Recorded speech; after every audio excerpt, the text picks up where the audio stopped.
Well, you know, the democracy's got that weakness that, especially the transition to democracy from authoritarian governments is often accompanied by, especially if there are big natural resources, by more corruption.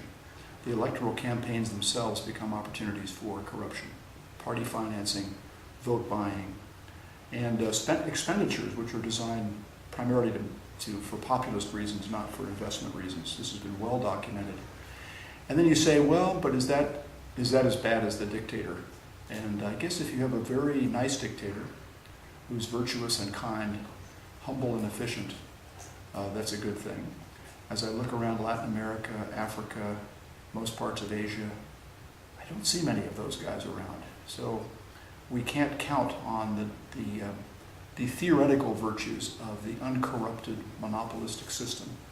And therefore most countries and their people, from the bottom up, demand accountability that is partly brought by electoral competition and partly brought by these new ways of monitoring that competition and the role of government itself.